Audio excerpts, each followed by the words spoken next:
Hello folks, welcome to another episode of the Star Citizen Report. And even as I come online here, I see we've lost Spin for the moment. No spin! What will we do? Oh gosh, we've lost someone already right off the bat. Alright, well hopefully we'll be getting him back soon here. Aside from Spin, who is right now a curling circle, who we hope to get back here, right below me also have Arleeya. Hello everyone. See if I can get Spin back. And I'm just going to get on another little picture here, since right now we're having the technical difficulties. And down my other corner I got Memo. Evening, folks. Alrighty. So folks, I want you to welcome to another episode of the Star Citizen Report. They had their big end of the year live cast from Cloud Imperial Games recently. A lot of announcements and a lot of good things happening. So right now, got a lot of news to show you. Sorry, I'm partly distracted trying to get the screen back how I want it here. It was a good show. That 4-hour stream. If any of you sat through it all, it was pretty interesting. It ended on with Sandy and Ben dueling it out in their ships. That was funny. Man, I'd like to check that out. Okay. By the way, we will have a lot to go over here. We've got the new Imagine trailer that Star Citizen came out with. Got to share that with you, as well as a Mustang trailer and commercial. And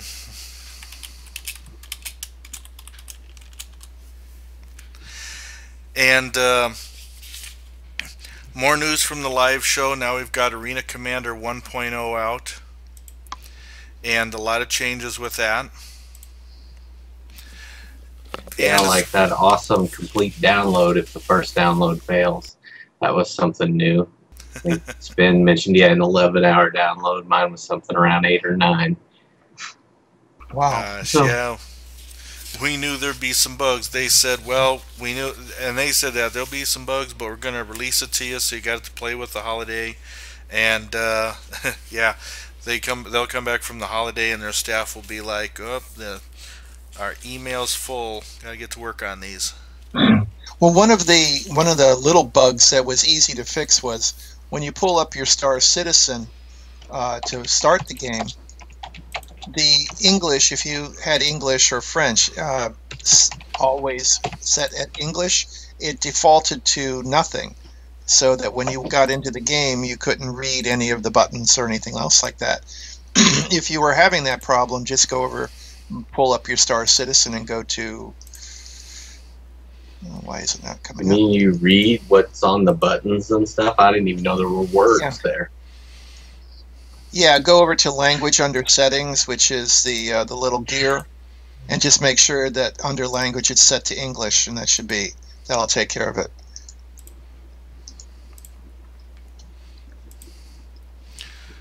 All right, folks. Thanks. I'm still just trying to.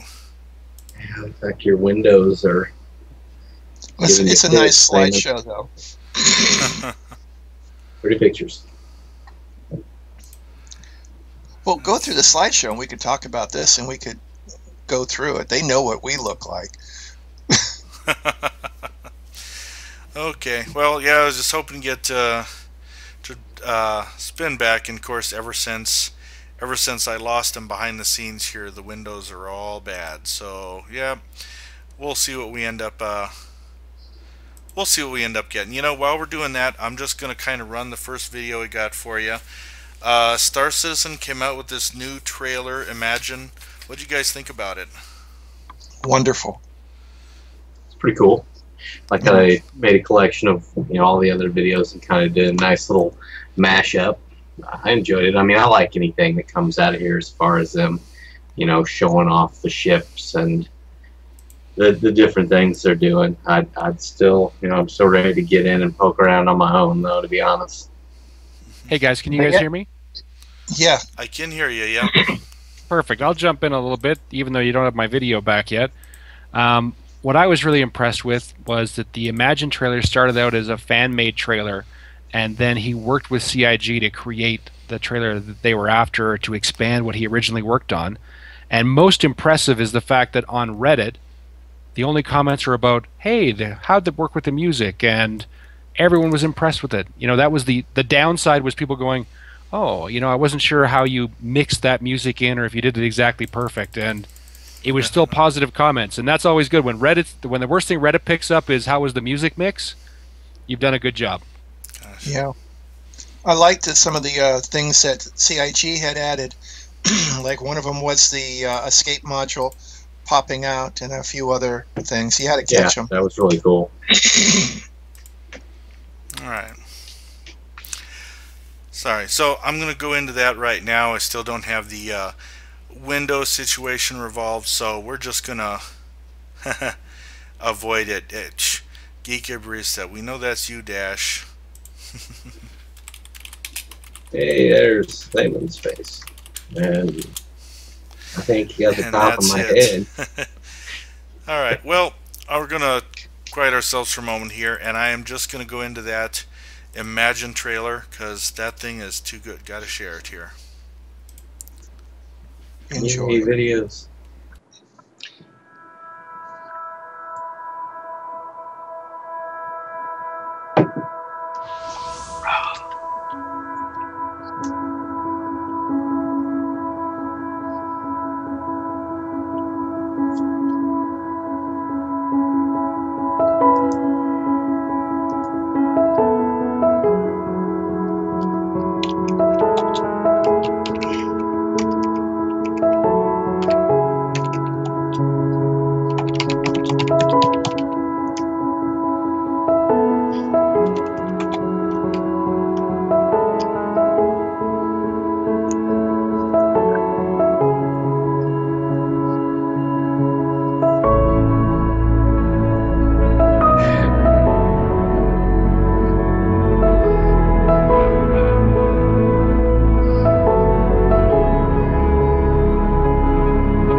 Alrighty, folks.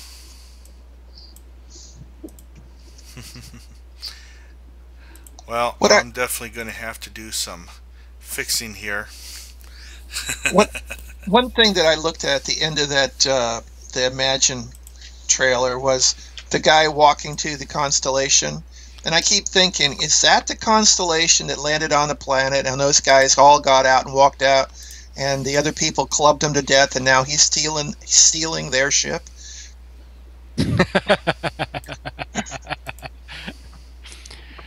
Don't imagine too much, man. Okay, well, it's said to imagine, so. Should we talk Mustangs? Yeah, why don't you go ahead and talk Mustangs while I'm looking at this here. I'll get some stuff flashed up there in just a bit.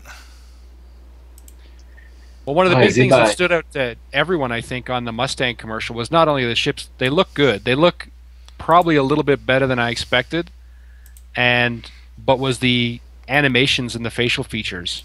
You know, everyone was talking about that. Has anybody gotten to fly any in the Marine Command? I have flown the Mustang Omega, which is the special racer you get from having a certain video card that you bought. I had that, and let's see. Sorry, talking range and things. I did enjoy using it. I put a video out there.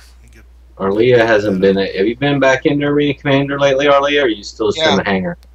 No. I was flying around in the Beta Mustang, the one with the room in the back. It looks like about the size of an old VW Bug little bedroom, and I decided while I was flying around to walk back, and check it out. And then, of course, I get the warning, you are passing, to the edge of the system. So I died. So it's like... And Spin, you're in terminal download mode, correct? That's right. I was unlucky enough to be one of those people that got the patch didn't take, and I ended up having to re-download the patches, and it worked out to about 13 hours of download for me. Oh. Yeah, that's no fun, man. I only had to do, I did re-download also, but it was one of those, set it, and then go to bed.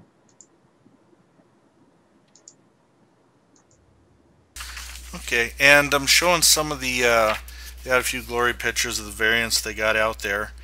I did think the Mustang commercial, which we're going to show here shortly, was pretty good on the avatar. I mean, I was noticing like some of the hair being blown by the wind, a lot of hand gestures.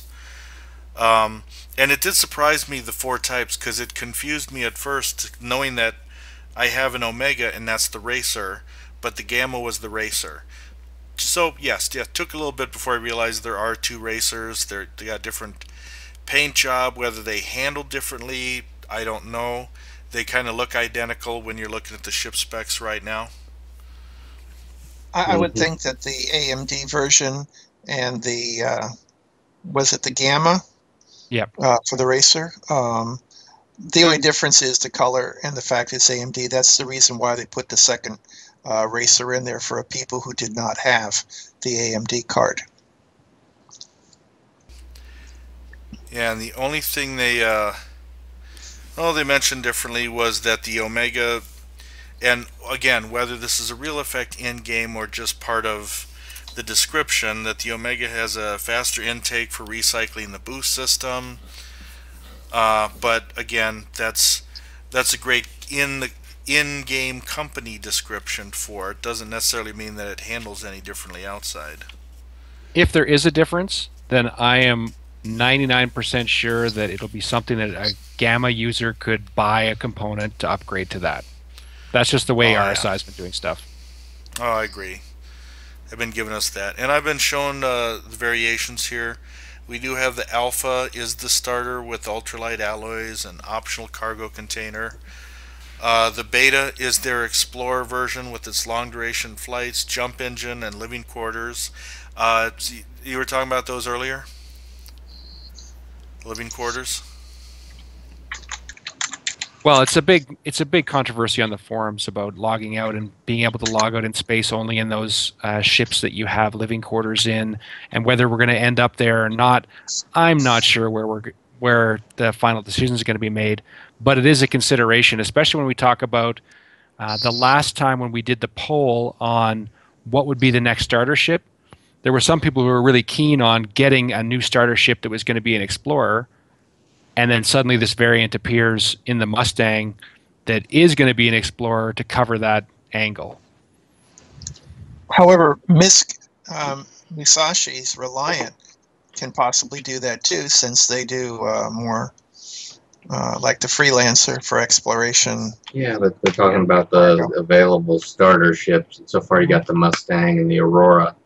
I mean, there's a version of the Aurora that had living quarters, correct? Didn't one of the variants of that? Yeah, it's just a little slice. Yeah, I mean, kind of like a coffin that you kind of squeezed into, but yeah. I thought they all had the coffin bed. Yeah, they do.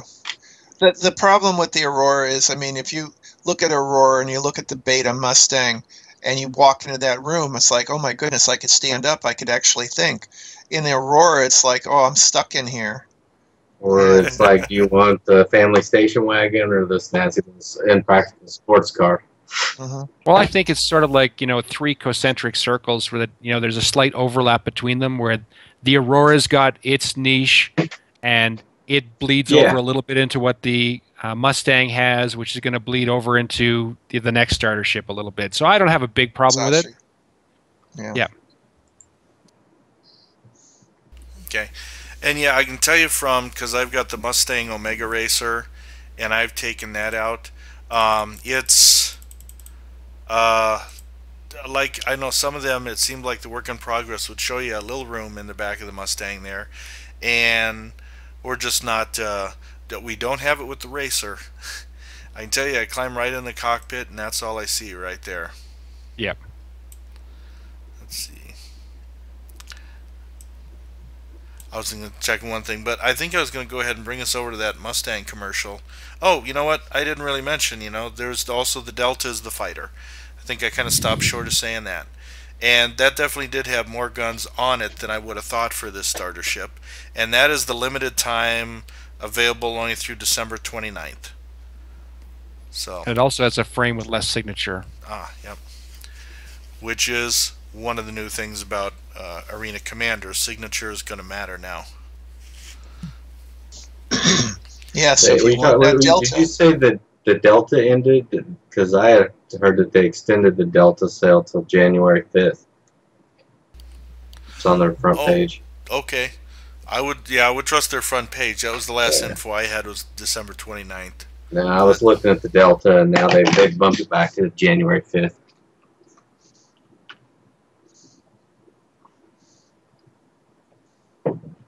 I had to look because I also have their front page link queued up for something I'm going to show everybody later. But I think we'll go ahead into the Mustang commercial here and give you all a treat with that one. So our first starter ship since the Aurora.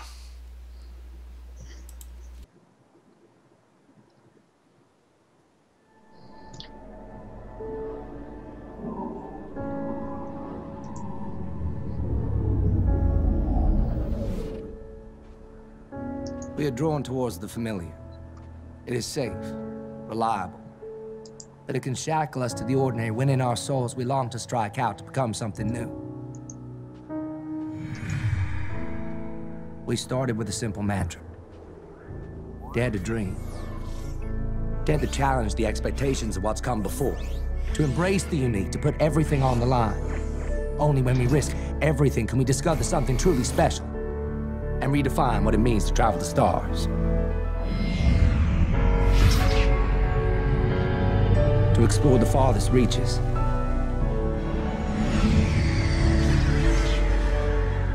To race on the cutting edge. To protect what you love.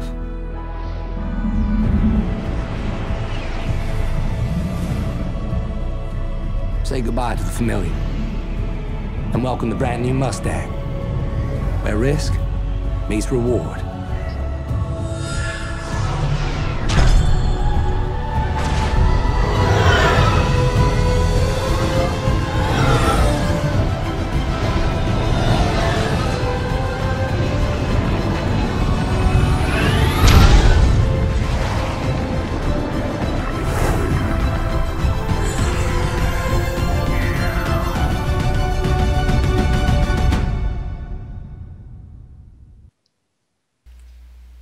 folks. Well, I tell you, yes, I liked it. I liked the design. They said they were going to do, concentrate on the facial movements, the character, and I'd say yes, that was one of the best character animating such we've seen coming out of the company. It's a little bit like Howard Hughes. Yeah, he does. But I mean, although I'm impressed with the characters and the facial and the gestures, really what I liked was the fact the ships are physically, visibly different than the other ships we have in the game. And that's a great sign for us, being able to do visual recognition on ships and to make sure that, we're not going to get funneled into one type of ship being the most popular. This is a very different design, and I really like that fact. Yeah, and of course now then we get the third starter ship. It didn't surprise me that it was popular to pick something with alien technology, a two-seater, to kind of go a little radically different than the first ones. I think that the Musashi one's going to be vertical. Thank you, Spin. So too. Yeah, I was going to say too, and can't forget to say too, as part of the new things, there's a lot of free cross-chassis upgrade going on in the store right now. So if folks wanted to go from an Aurora to a Mustang, they could trade from an Aurora Marquis to a Mustang Alpha, and then again there are upgrades in the store too to the different variants. So it's still something you got to go into the store and purchase, even though it's a free cross-chassis upgrade. So there's that in the game for folks too, where they can get one. Right. Yeah, they really made it easy for people to get one of these Mustangs, and another great sign that CIG is doing things to help the customers, and they're anticipating what the customers want to do with all those cross-chassis options. Yeah, I agree. When they come out with the third ship, I would imagine we're going to see the same kind of thing, to where you can, cross upgrade for no charge, and do the variants as well. And that, that's just them listening to their player base, and of course, giving the people what they want. But I too, even though you can, some of these are exploration ships, I'm thinking that might be what we're seeing for the third starter ship as well. I was onto the live noticing show? Answer thinking it was one of the best commercials yet. Yeah, on to the live show. And what I'm going to start, if anyone wants to start, what I'm going to show on the screen here is they also got a revamped look at their webpage. So I'm just going to pan across that and page through it where you can see it here. And folks, y'all want to start, throwing out anything about this new live show or AC 1.0?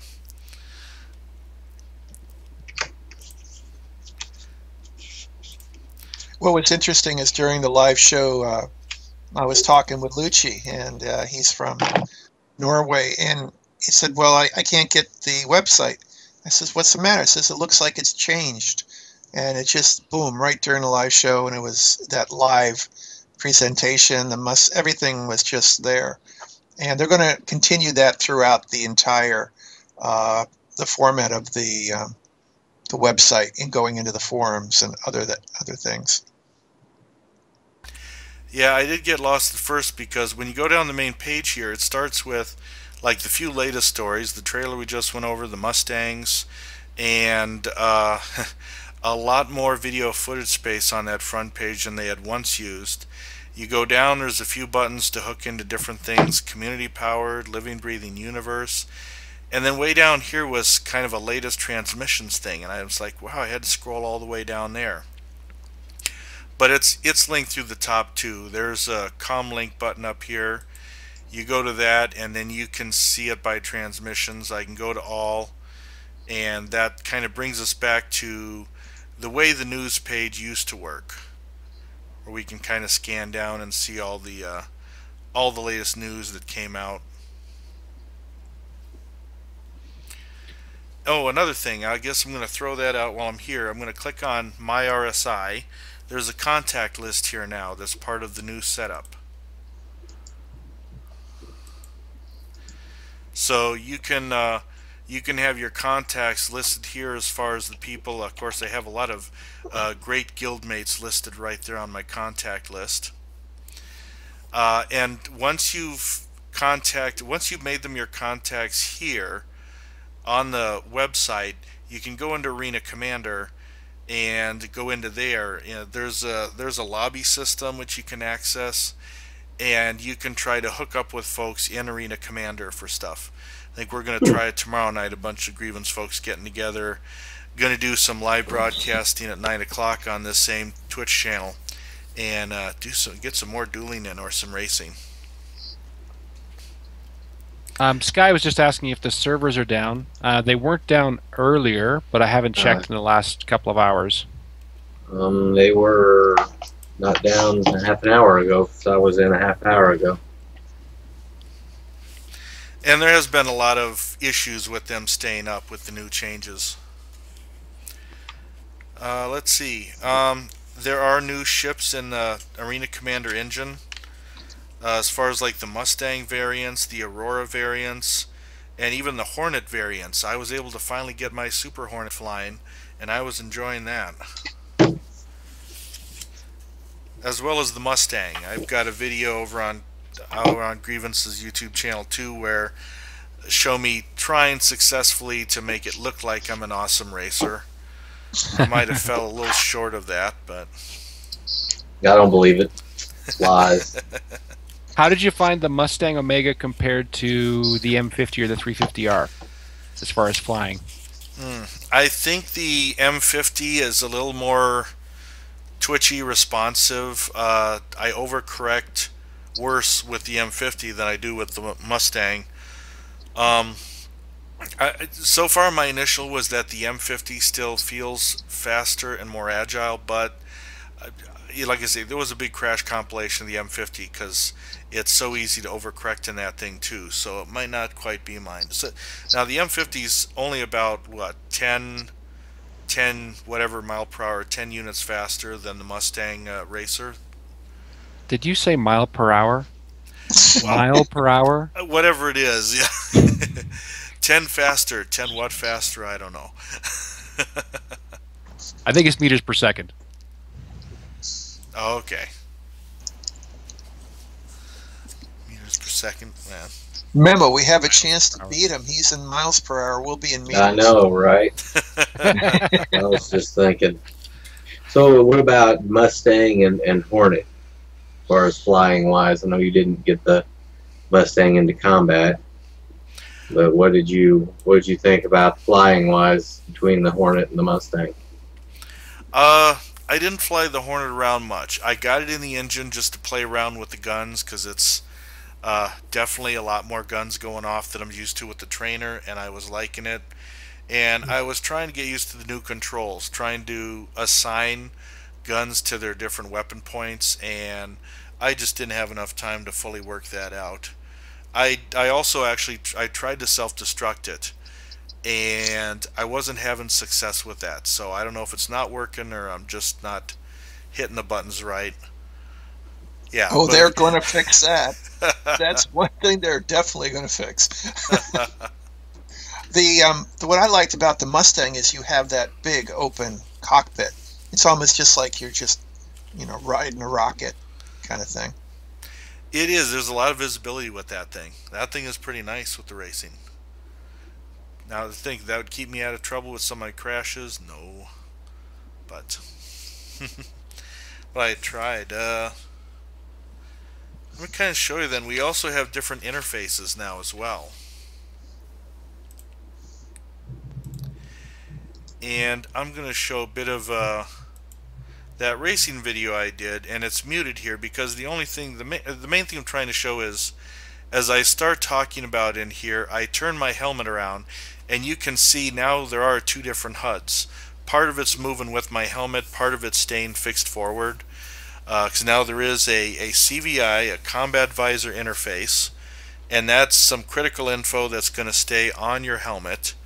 I assume too that's going to get, we'll see some version of that, and maybe an FPS version that's this is going to branch off into.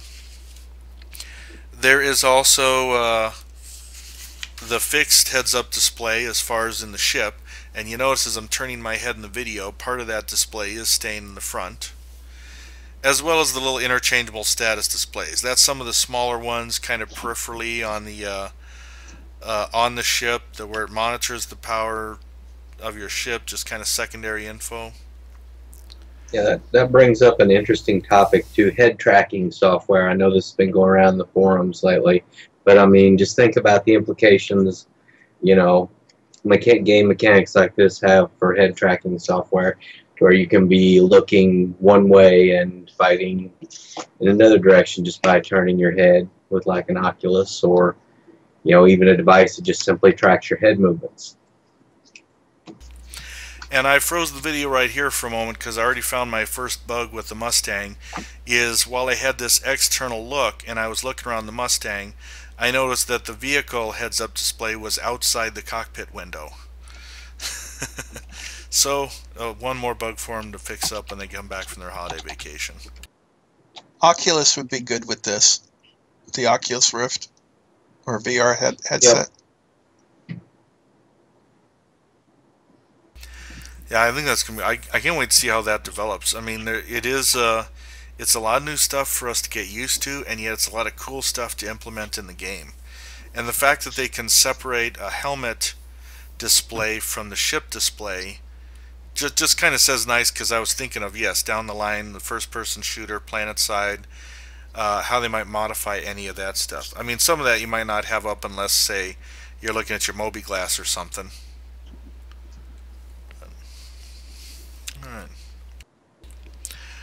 Alright. Talked about a few things we had in the... oh, I forgot. And I showed the actual where I started racing in the first embarrassing crash, because guess what? If you remapped any of your buttons like I do, every time a new patch comes out, you have to remap them again. And I forgot that, and so crashed before I even hit the second gate. Yeah, the same thing happens to me, because I like that my HOT has to be set up a certain way, and we haven't quite got to the point where we can keep that between versions. Okay, that looks painful, Thamin. And for those interesting, like I say, I had tried a similar video with the M50 when we had it free for a week, and all I did was crash a lot. So I kind of added the crash compilation to this. But it really threw me off. Why are you sideways? There we go. Floor. Well, I've also found the floor. Yeah, I also found the bug on this where a lot of times when the Mustang does make contact with something, the driver looks to his feet. It's like, why is he doing that? Just jerked his head all the way forward and giving him a whiplash injury. It's the put your head between your legs and kiss something goodbye. Steady. And the other thing, our Arena Commander, they put all these new billboards in the way of the racetrack too. There's actually a number of shortcuts I tried that I normally take, which I couldn't because all of a sudden there were billboards in the way. Well, doesn't it? I'm sorry. Go ahead, Spin. I was just going to say, you mean they stopped you from exploiting? That's horrible. Yeah, they stopped me from cutting my corners way sharp because of those billboards. Oh man, and it took me a good ways through the first lap before I noticed too. There's a bunch of camera flashes going off at me also. It's a little distracting. How do you know which gate to go to? Because it looks to me like you're hitting all of them. Almost. The gate will actually show the number on the inside of it when it's the next active gate, and it should show up a bit on the radar too. Radar is a little harder to read. I just look around and see which gate has a big number in the middle of it. But I've gotten used to flying that course. Definitely when I started on that course, yeah, I didn't know where to fly for some of those gates. Yeah, it definitely takes some getting used to. Like even the holographic panels that sort of show you the way, it's hard to get. It's initially difficult to get used to, but after a couple times around, as long as you're patient with yourself, you get the hang of it. Oh, that's what Chris Roberts said in the live stream. They're going to be redoing the holographic display in our hangars. Pretty cool. They're going to modernize it.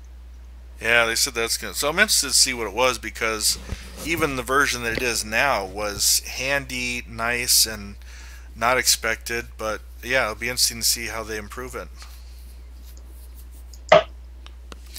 Let's see. For those other things we talked about. Oh, I think part of the reason they updated the website, there was a mention that it's more tablet and smartphone friendly. Smartphone friendly. And a lot more links directly from the homepage. Let's see. Oh, and there's a public test universe. A new server environment which will allow them to selectively push more experimental builds of Star Citizen to players who wish to assist with the more hardcore testing of the game, the balance and systems. So there's been people that have gotten invites to that. They're hoping to get more feedback from some of Star Citizen's backers with that one. And it's going to be launched in phases. Well, not only is it a good thing, but it's totally in line with CIG has done with the lore builders and getting the feedback. And they're also looking ahead at other people's experience in game development, realizing that players are going to start crying out for a public test universe. And they're going to get some good feedback through that public test universe, and it's going to help them out in the game development. There's no question about that. Yeah. That's one thing we got to enjoy, that this one is like, we call it alpha. They don't even call it alpha because there's not a quest system or stuff hooked up, and yet we get to participate really early. And elements like this, that like Arena Commander, that already feel like they're kind of a full game in other circles. Most of a full game, getting our ships in there and playing with things. Getting dying down pat for sure. I mean, I think I have that part of the game mastered. I'll definitely be ready for launch when it comes to death. Yeah, I look at all the collisions. I look at all the accents I get here, and I'm like, well, think of it this way: I get into the persistent universe. There'll be people out there that have just discovered the game and will be flying worse than me.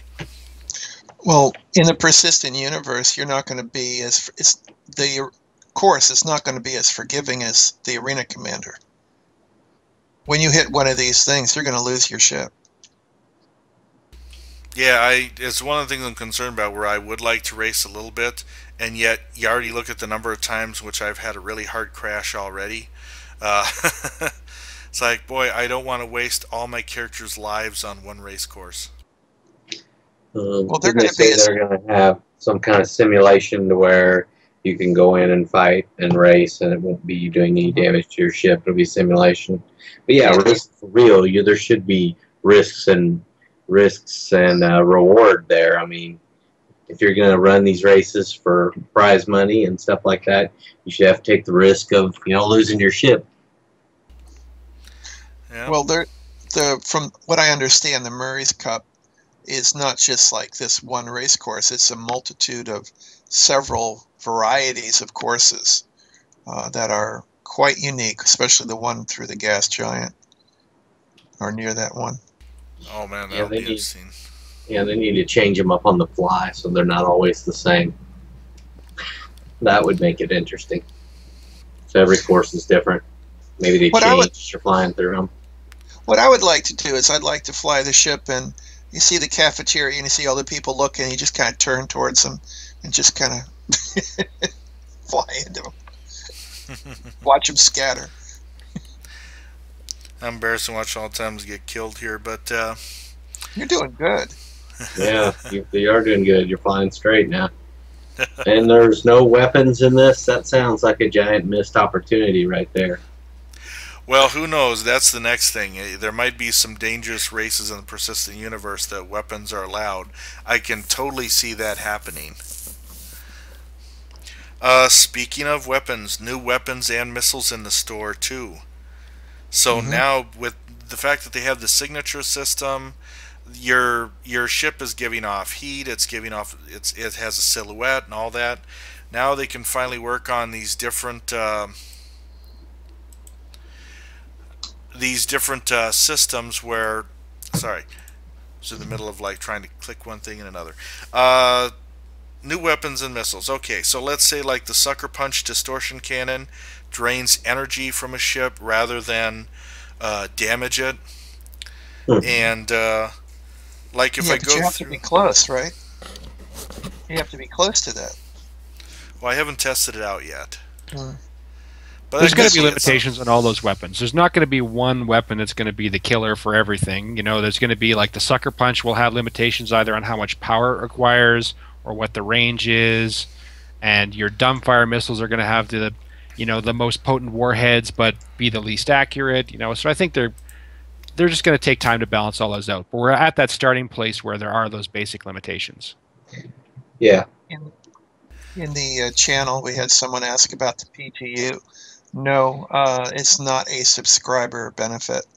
It's a No, special it's. choice. I don't know how Invitation. they're doing, what the criteria for it is. Seems random pretty much, because I know quite a few of us have been in a long time, and I know there's some people that have been in got in rather recently, and they're in. So, you know. We also have to remember I that, mentioned if it's geared towards some of their more hardcore testers, I wouldn't be surprised if invites are going out toward maybe some of the best like bug hunters that have been out there in the past. More activity on the forums. and not only that, guys, they're just going to be very careful, I think, especially because the public test universe is just starting out.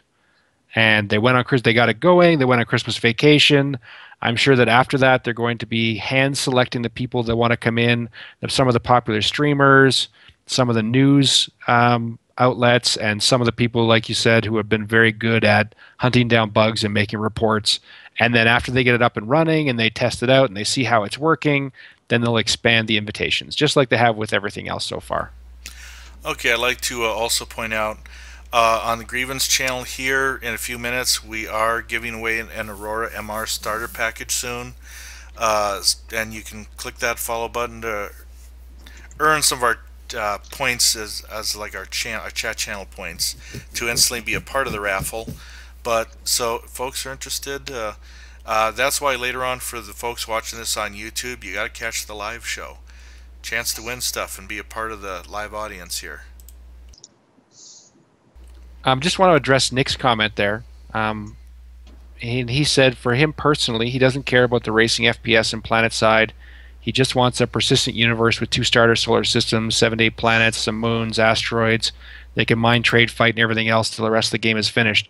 And it's just, there's nothing wrong with that perspective, Nick. It's just that that's not the way that CIG is developing this game. They're going on the modular system and then putting all the modules together. And I think that when those modules do come together, we're likely going to start out with something similar to what you're getting at. It's just farther down the road for us.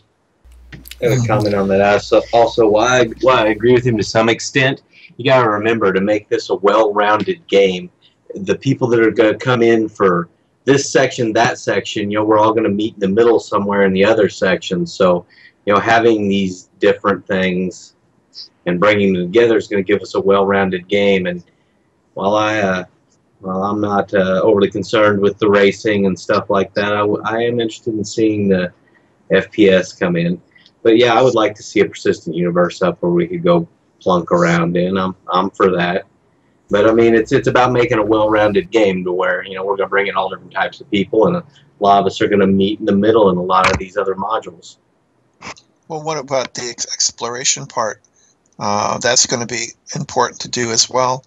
And I'd like to see that in that little bit of, and get a feel of what it is to go out there and mine and explore and salvage and I agree. I'm looking forward to that as well. Okay. I thought I'd move on to what I was kind of showing folks a little while ago is a picture I took with the new lobby system when you are trying to get a public match and hook up with folks. There's a list on the left of people, grievance members, but people that I've already added as a contact off of the forums, off the website. They're right there. I can know who's on and can try to invite them into the lobby to get a game going. That sounds a nice way to do it in-game, because what we had to do last time we were all trying to get together and dogfight was we were on TeamSpeak. One person would get the code, he'd be saying it out loud or shooting it through TeamSpeak, and of course then everyone's got to kind of hop in and out of the game to get that number, type it in. So it's kind of nice to have this lobby system to kind of what we needed to kind of automate things for us. And I was gonna say, so now a few other examples. As someone said, chaff and flare having more of a use. Yeah, right now, even one of the new indicators on our Arena Commander 1.0 will let you know when a missile locks on whether it can be stopped with flares or chaff. So now you have a reason too, as far as like trying to click between them and fire off the appropriate one for the situation. Hey, Thamin Thunderstealer, what about when we get to talk about the new manual? Oh, the manual. Oh, I guess I'm kind of in that now. So if you want to, No, we'll leave it to later. But not to be the herder of cats, sure. but we're 45 minutes in, and we should probably start heading towards the Pegasus. Yep. Yeah, lock torpedoes on it. Okay. I think yeah. The last thing I had about that other missiles and that too was interesting how they compare, how they're different. A person should just really go to the website and take a look and kind of see the variety that's out there. All right, let me get some pictures of the Pegasus. Yes. We have been told now, everyone's first look, this is going to be your home inside of Squadron 42.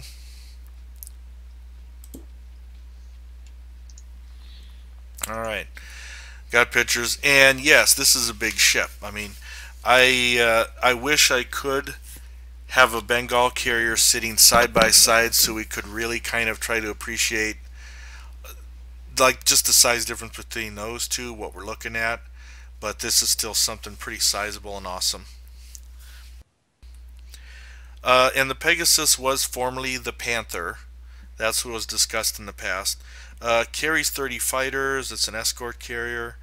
It's described as able to hit behind enemy lines, quick strike, and get out fast.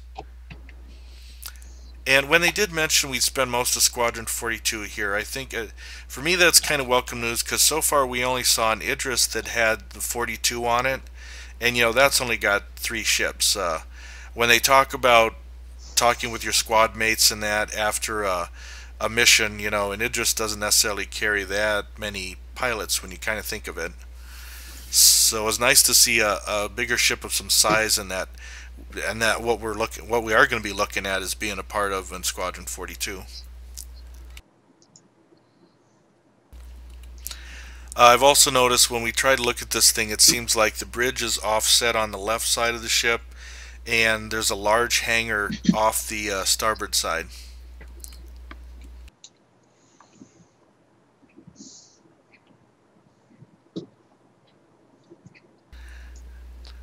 I think Pegasus is a good-looking ship.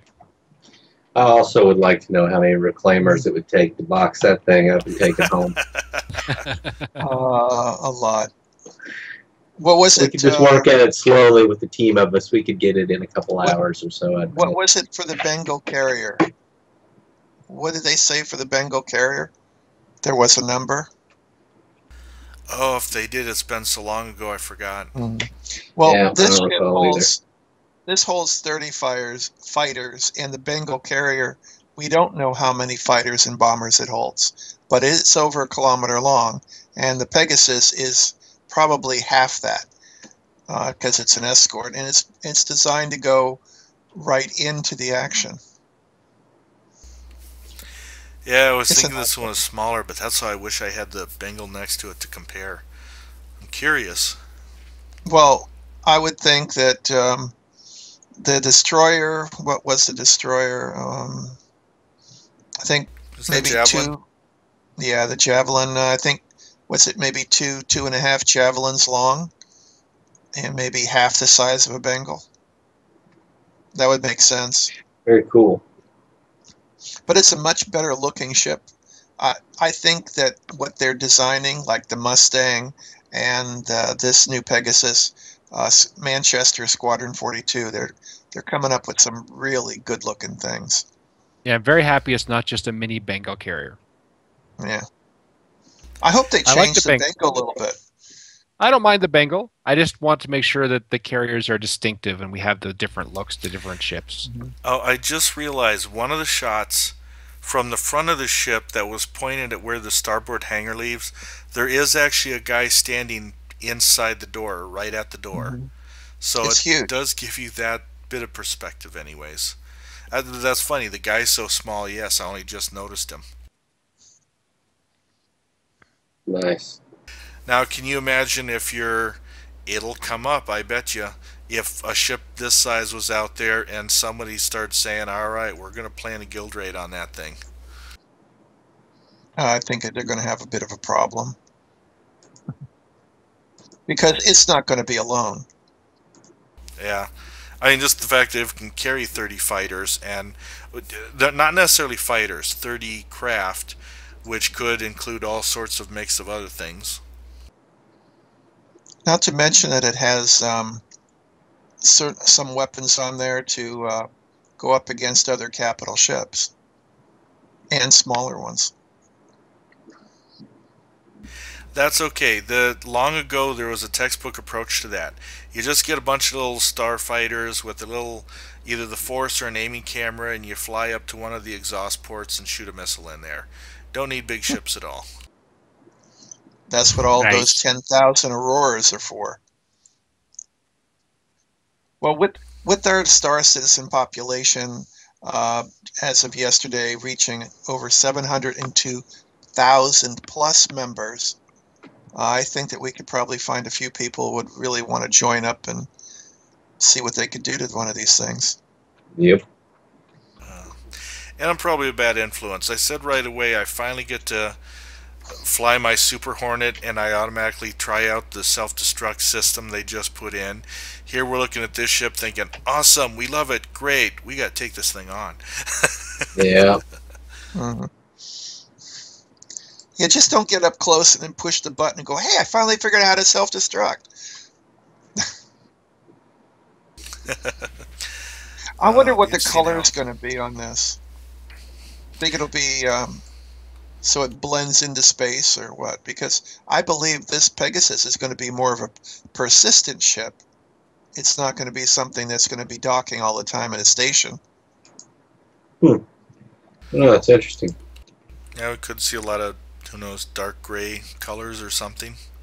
I think there's a lot of change coming on when it comes to paint schemes, and we'll hear more when the new paint scheme comes out, like our paint process for getting different paint jobs. I think there's going to be lots of changes in the visible look of the ships, the superficial look still to come, because they've been focusing on let's get the textures and exteriors and overall design. And I think that once that's done and they look at the whole raft of ships that they have, then we'll start seeing more distinctive paint jobs. Pink. No, I was just thinking of that, where, they did say there'll be a paint system where users can customize their job so much. I don't know, the first time I see a Hello Kitty Pegasus, I'm going to be upset. No, you're not. That's your target ship. Yeah, that's Here's my disturbing. segue. What about a Hello Kitty Idris? Would that bother you? Yeah. Oh, yes, but at least that one would be an easier one to shoot out of the sky. As long as the entire crew is wearing cat ears, it's okay. So did you guys see all the new pictures of the Idris? Oh, yeah, we have them, don't we, Yep. Simon? Getting those up next here. A few internal shots. So let me, I'm going to kind of jump to some stuff too here. Oh, yeah, and they did sell 200 more Idris during the live stream. They said being developed in the UK, and we're going to see more of these in the new year. I'll shoot over new merchandise that, best damn space sim ever shirt. I'm going to have to get one. New pets for your fish tank. If you want them, they're in the shop. Let's jump down. We do got some 10 for the chairman we can discuss while they've got a eye candy to watch here. Yeah, this is one of the cargo bays inside the Idris. Yeah. Can't wait to see that out too, although that'll be, boy, it'll be interesting enough when the constellations get in the multi-ship Arena Commander, when we actually get something. I don't know, and Idris almost seems on a different scale. Like it's gonna need its own maybe mini game, the whole boarding thing or whatever, Yeah, I agree. But I would like to start seeing some of the bigger ships in there. That's, I don't know, quite a few of us with bigger ships are waiting in there. I think that they need to bring out the Corvette. That I'm would be waiting with interesting. bated breath for the Corvette. Mm-hmm. By the way, grats Street for the Oh, Aurora MR Congratulations. package. good, Congratulations. Street. He's a ninja. Good job. Says much. So let me go on to while I discuss some other stuff. There's the Cutlass variant works in progress they were showing. So a little eye candy there. So 10 for the chairman. A person talked about transmitting signals, and Chris Roberts was talking about, yeah, your range is limited or boosted by your equipment and the power you put into it. Also, your equipment also affects encryption and whether enemies can hack it. So, and that whole communication and cracking, intercepting are going to be a part of the gameplay on capital ships. Chris Roberts had to reiterate something on the NPC crew. He's like, if your friends take the place of the AI NPCs on your ship, they aren't paid for it out of the NPC's funds that you're paying for your ship, you know? I guess someone figured maybe that's the way to get at paying the NPC, but nope. The NPC still gets paid, but now they benefit from your friend's skills who's taking over the NPC.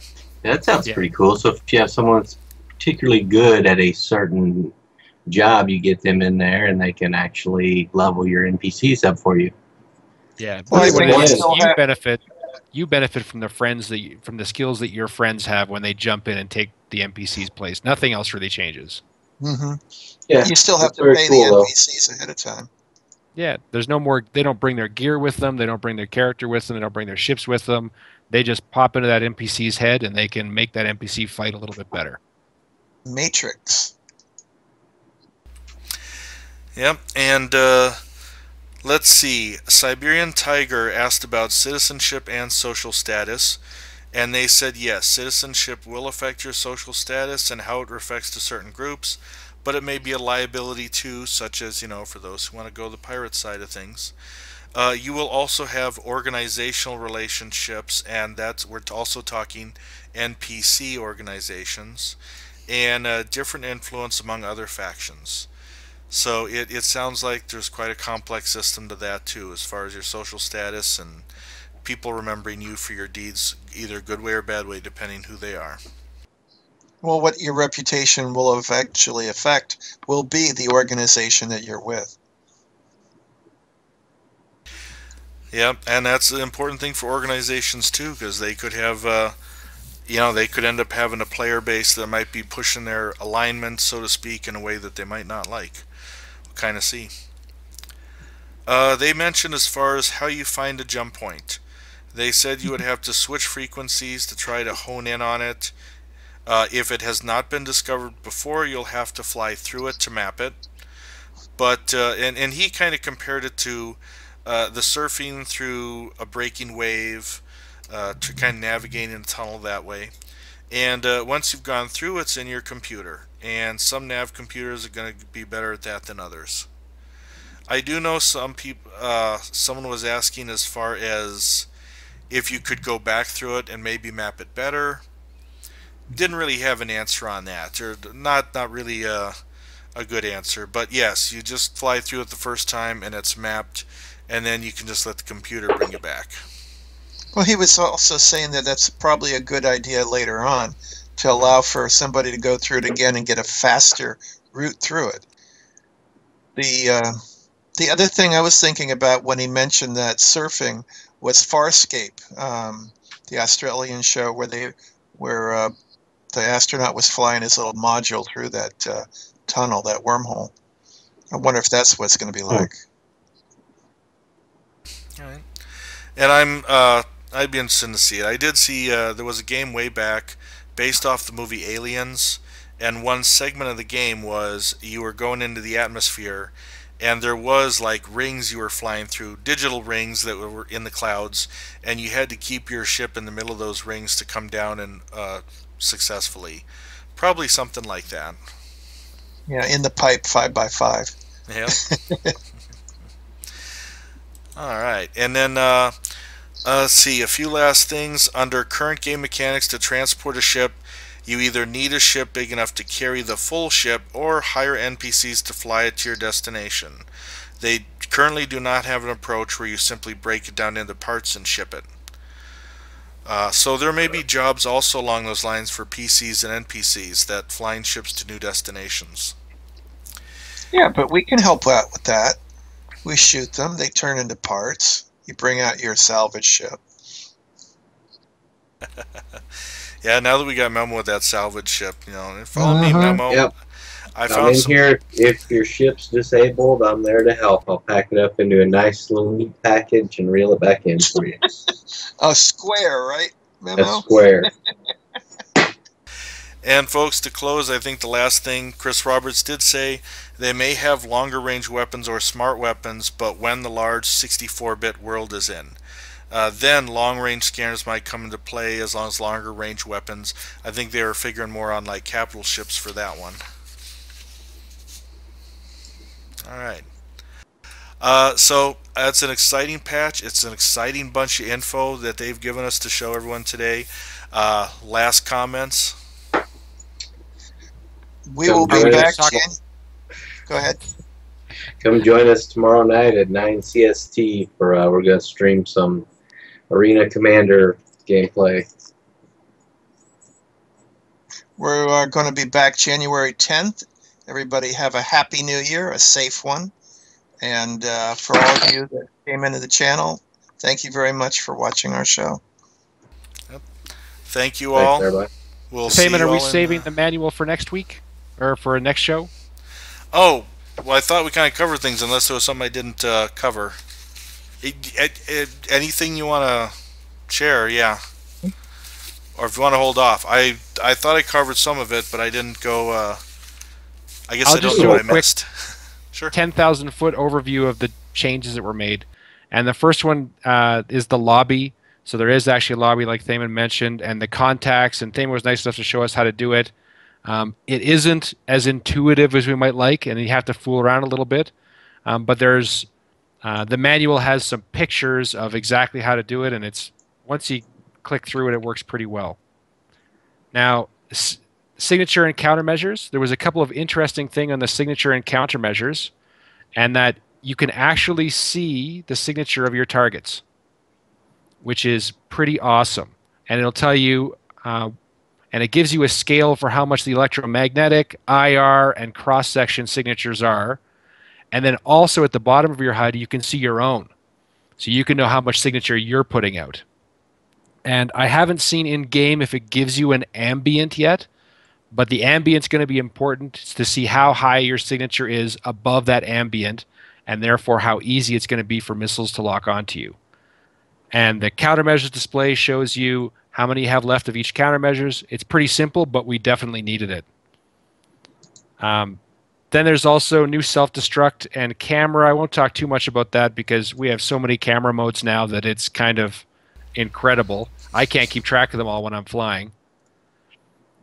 And we have leaderboards, which was one of their big challenges to overcome. Chris talked several times about how the leaderboards were one of the things that was holding us up. And they're in now. I haven't checked them myself to see how they're working, but along with that came combat rewards, or combat awards, so you can get certain titles for doing certain things in Arena Commander. And that's the quick overview of the manual, and I'll say my quick goodbye to everyone. My final words would be, this was an awesome patch, guys. Enjoy it, explore it, and don't worry too much about what's coming next. But what is coming next is a whole bunch of character stuff. And then the announcement during the live stream that I forgot to mention earlier was that initially we thought that capital ships wouldn't be in Arena Commander 2.0, and now Chris Roberts has said that's his intention, to have multi-crew and capital ships available in Arena Commander 2.0, and that's big news. Yeah, looking forward to that. Don't forget the aces. The Vandal aces in the manual. That's right. New Vandal aces and 15 new ships and weapons in the manual as well. It was nice seeing the tactics for them listed there. A lot of variety. All right. So I totally derailed our goodbye, but let's do it again. Goodbye. Bye, y'all, and see you in the verse. Thanks, everyone. Thanks, folks.